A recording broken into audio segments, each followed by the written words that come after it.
cerca de 6 em cada 10 americanos acreditam em Deus, mas apenas 46 creem que Deus tem algum controle na nossa vida. E 30% não creem que Deus fala com a gente. Mas especialmente a nova geração está saindo da igreja. O número de desigrejados está alarmante. Felizmente, o Zoom e outros aplicativos, como o Club, por exemplo, né, que agora aparece de última hora, tem alguns desses aplicativos reunindo esses jovens. Há um movimento que veio da Escandinávia, na verdade, chama Movimento de São Tomé. São pessoas que estão machucadas, desacreditadas da igreja, da liderança religiosa. Então, eles se reúnem de modo informal para conversar sobre os valores espirituais, sabe? Não tem igreja, não tem, é um movimento, né? É muito interessante. Então, isso demonstra que há uma fome de Deus na juventude, que a igreja não está suprindo, né? E uma coisa que eu acho que, quando eu penso, por exemplo, em psicologia existe uma coisa que se chama positividade tóxica, né? Esse triunfalismo, né? Como é que vai, meu irmão? Oh, pela graça de Deus, todo óleo, estou na graça, só triunfo, só bênção, né? Positividade tóxica, em que eu não posso ser eu mesmo, eu não posso ser eu vulnerável na igreja, eu não posso ser pecador. E é uma incongruência, porque para ser cristão você tem que se confessar um pecador, mas uma vez que você torna cristão, você já não é mais pecador. Está santificado. Se você se confessar pecador, você está em pecado. Está em pecado, Mas é muito triste. Agora, existe esse movimento de renovação por debaixo do pano, sabe? Acontecendo. Deus sempre tem o seu remanescente.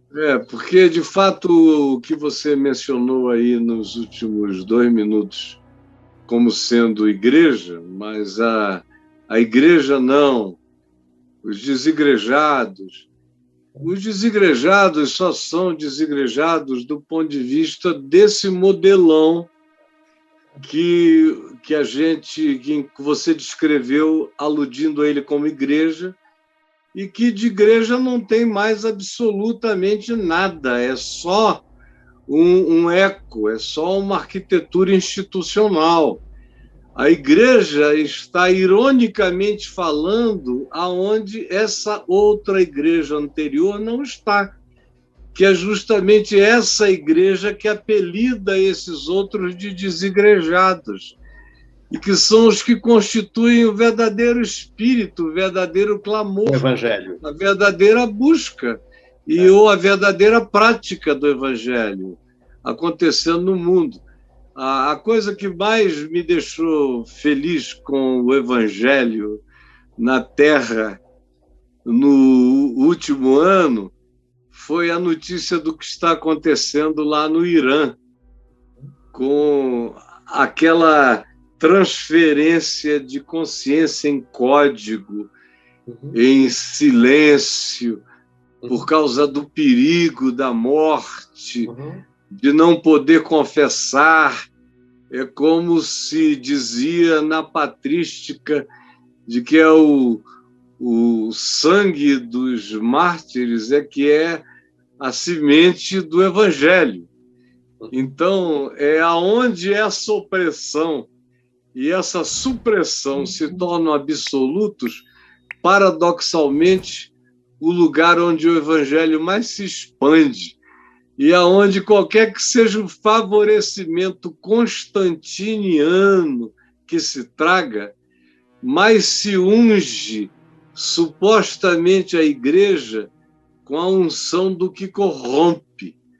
Então, estranha e loucamente, Deus determinou que o povo dele andará sempre de opressão em opressão, de incompreensão em incompreensão, porque o povo compreendido, sendo o povo de Deus, deixou de ser. Quando ele é compreendido, é porque ele perdeu o nexo com a loucura divina, perdeu o nexo com a vida inexplicável do poder do Espírito Santo em nós. Agora, como Paulo disse, essas coisas só se discernem espiritualmente. Elas não são transferíveis nos bancos da academia, nem da teologia. Isso é um discernimento de natureza experiencial, existencial, tem a ver com o encontro. Em outras palavras, nem mesmo o Evangelho é passível de explicação se Jesus não tiver sido antes em você uma colisão, uma explosão. Aí o Evangelho vai ser passível de explicação.